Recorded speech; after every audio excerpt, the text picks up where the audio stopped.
ನಾನು ಭೂಮಿಕಾ. ಭದ್ರಾವತಿಯ ಕಡದಕಟ್ಟೆ ನನ್ನೂರು.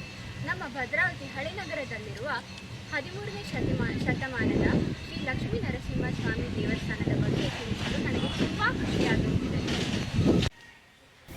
ನಾನೀಗ ದೇವಸ್ಥಾನದ ಆವರಣದಲ್ಲಿದ್ದು ವಿಶಾಲವಾದ ಅಶ್ವತ್ಥ ವೃಕ್ಷ ಹಾಗೂ ಒಂದೇ ಕಲ್ಲಿನಲ್ಲಿ ಕೆತ್ತಿದ ಧ್ವಜಸ್ತಂಭವನ್ನು ನೋಡುತ್ತಾ ಕಣ್ತುಂಬಿಕೊಳ್ಳುತ್ತಿದ್ದೇನೆ.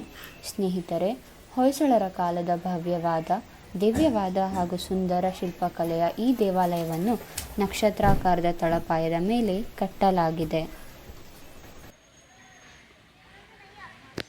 ಈಗ ದೇವಸ್ಥಾನದ ಒಂದು ಸುತ್ತು ಪ್ರದಕ್ಷಿಣೆ ಹಾಕೋಣ ಬನ್ನಿ. ದೇವಸ್ಥಾನದ ಒಂದು ಸುತ್ತು ಪ್ರದಕ್ಷಿಣೆ ಬರುತ್ತಿದ್ದು ಇಡೀ ದೇವಾಲಯದ ಹೊರನೋಟವನ್ನು ಕಾಣುತ್ತಿದ್ದೇವೆ. ದೇವಾಲಯ 3 ಗೋಪುರಗಳನ್ನು ಹೊಂದಿರುವುದು ವಿಶೇಷ. ಶಿಲ್ಪಗಳ ಜೋಡಣೆ, ಮೂರ್ತಿಗಳ ಕೆತ್ತನೆ, ಕುಸುರು ಕೆಲಸ ಚಿತ್ತಾಕರ್ಷವಾಗಿದ್ದು ಹಾಗೂ ನಮ್ಮ ಕಣ್ಮನ ಸೆರೆಗೊಳ್ಳುತ್ತದೆ. ದೇವಸ್ಥಾನದ ಒಳಭಾಗದಲ್ಲಿ ಪ್ರಮುಖ ಗರ್ಭಗುಡಿಯಲ್ಲಿ ಸೌಮ್ಯ ಶ್ರೀ ಲಕ್ಷ್ಮೀ ನರಸಿಂಹದೇವರ ವಿಗ್ರಹವಿದ್ದು, ಎಡ ಮತ್ತು ಬಲಭಾಗದ ಚಿಕ್ಕ ಗರ್ಭಗುಡಿಗಳಲ್ಲಿ ಸುಂದರವಾದ ಶ್ರೀಕೃಷ್ಣ ಹಾಗೂ ಪುರುಷೋತ್ತಮ ದೇವರುಗಳನ್ನು ದರ್ಶನ ಮಾಡಬಹುದು. ಇತಿಹಾಸಕಾರರ ಪ್ರಕಾರ ನಮ್ಮ ಕನ್ನಡ ನಾಡಿನಲ್ಲಿ ಹೊಯ್ಸಳರು 92 ದೇವಾಲಯಗಳನ್ನು ನಿರ್ಮಿಸಿದ್ದು, ಅದರಲ್ಲಿ ನಮ್ಮ ಭದ್ರಾವತಿಯ ಈ ದೇವಸ್ಥಾನವೂ ಸೇರಿದೆ. ದ್ರಾವಿಡ ಮತ್ತು ನಾಗರ ಶೈಲಿಯ ಮಿಶ್ರಣವನ್ನು ಹೊಯ್ಸಳ ವಾಸ್ತುಶೈಲಿಯಲ್ಲಿ ನಾವು ಕಾಣಬಹುದು.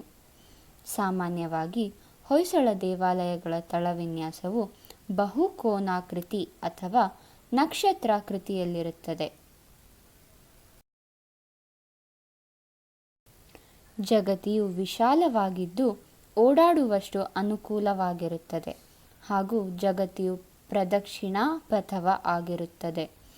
ಗೋಡೆಗಳ ಮೇಲಿನ ಅಲಂಕಾರವು ತಳಭಾಗದಿಂದ ಆರಂಭವಾಗಿ ಶಿಖರದಲ್ಲಿ ಕೊನೆಗೊಳ್ಳುತ್ತದೆ. ಹೊಯ್ಸಳರ ದೇವಾಲಯಗಳಲ್ಲಿ ಮುಂಭಾಗದ ಗೋಪುರಗಳ ರಚನೆ ಕಂಡುಬರುವುದಿಲ್ಲ. ಆದರೂ ಶಿಖರಗಳನ್ನು ಅದ್ಭುತವೆನ್ನುವಷ್ಟು ಸುಂದರವಾಗಿ ನಿರ್ಮಿಸಲಾಗಿರುತ್ತದೆ. ಶಿಖರವನ್ನು ಗರ್ಭಗುಡಿಯ ಮೇಲೆ ಸರಿಸಮಾನವಾಗಿ ಕಟ್ಟಲಾಗುತ್ತದೆ. ಸಾಮಾನ್ಯವಾಗಿ ಈ ದೇವಾಲಯಗಳನ್ನು 4 ವಿಭಾಗಗಳಾಗಿ ವಿಂಗಡಿಸಲಾಗಿದ್ದು, ಮೊದಲನೆಯದು ಗರ್ಭಗೃಹ ಅಥವಾ ಗರ್ಭಗುಡಿ, ಎರಡನೆಯದು ಶುಕನಾಸೆ ಅಥವಾ ಅಂತರಾಳ, ಮೂರನೆಯದು ನವರಂಗ ಅಥವಾ ಸಭಾಮಂಟಪ, ನಾಲ್ಕನೆಯದು ವಾಹನ ಮಂಟಪ.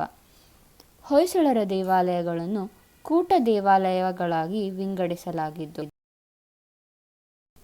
ಜಗತಿಯ ಮೇಲೆ ಒಂದೇ ದೇವಾಲಯವಿದ್ದು ಒಂದೇ ಮುಖ್ಯ ಗರ್ಭಗುಡಿ ಇರುವುದನ್ನು ಏಕಕೂಟ ಎಂತಲೂ, 2 ಮುಖ್ಯ ಗರ್ಭಗುಡಿಗಳಾಗಿರುವುದಕ್ಕೆ ದ್ವಿಕೂಟವೆಂತಲೂ, 3 ಮುಖ್ಯ ಗರ್ಭಗುಡಿವಿರುವುದಕ್ಕೆ ತ್ರಿಕೂಟವೆಂತಲೂ ಕರೆಯುತ್ತಾರೆ.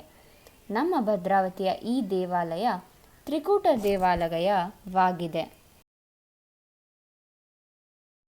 ಹೊಯ್ಸಳರು ದೇವಾಲಯ ನಿರ್ಮಾಣಕ್ಕೆ ಒಂದು ವಿಧವಾದ ಮೆದು ಕಲ್ಲನ್ನು ಅಥವಾ ಬಳಪ ಕಲ್ಲನ್ನು ಬಳಸಿದ್ದಾರೆಂದು ತಿಳಿದು ಬರುತ್ತದೆ.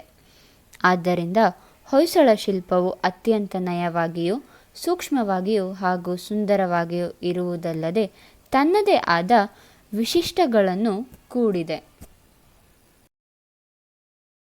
13ನೇ ಶತಮಾನದಲ್ಲಿ ಹೊಯ್ಸಳ ದೊರೆಗಳು ನಿರ್ಮಿಸಿದ ಲಕ್ಷ್ಮೀ ನರಸಿಂಹ ದೇವಾಲಯವು ವಾಸ್ತುಶಿಲ್ಪ, ಪವಿತ್ರತೆ ಹಾಗೂ ಪ್ರಶಾಂತತೆಗೆ ಪ್ರವಾಸಿಗರಿಂದ ಹೆಚ್ಚು ಮೆಚ್ಚುಗೆ ಪಡೆದಿದೆ. ದೇವಾಲಯದ ವಾಸ್ತುಶಿಲ್ಪವು ಅದ್ಭುತವಾಗಿದೆ ಹಾಗೂ ಗಮನಿಸಬೇಕಾದ ಸಂಗತಿ. ವರುಷಕ್ಕೊಮ್ಮೆ ನಡೆಯುವ ಜಾತ್ರೆ ವೈಕುಂಠ ಏಕಾದಶಿಗೆ ಜನಭಕ್ತ ಸಾಗರವೇ ಹರಿದು ಬರುತ್ತದೆ. ದೇವಸ್ಥಾನ ಕರ್ನಾಟಕ ಸರ್ಕಾರದ ಮುಜರಾಯಿ ಇಲಾಖೆಯ ವ್ಯಾಪ್ತಿಗೊಳಪಟ್ಟಿದ್ದು ಭದ್ರಾ ನದಿಯ ದಂಡೆಯ ಮೇಲಿದೆ. ಬೆಂಗಳೂರಿನಿಂದ 220 ಕಿಲೋಮೀಟರ್, ಮಂಗಳೂರಿನಿಂದ 210 ಕಿಲೋಮೀಟರ್, ಶಿವಮೊಗ್ಗದಿಂದ 22 ಕಿಲೋಮೀಟರ್. ಬನ್ನಿ, ಶಿಲ್ಪಕಲೆಯನ್ನು ಕಣ್ತುಂಬಿಕೊಂಡು ದೇವರ ಕೃಪೆಗೆ ಪಾತ್ರರಾಗಿ.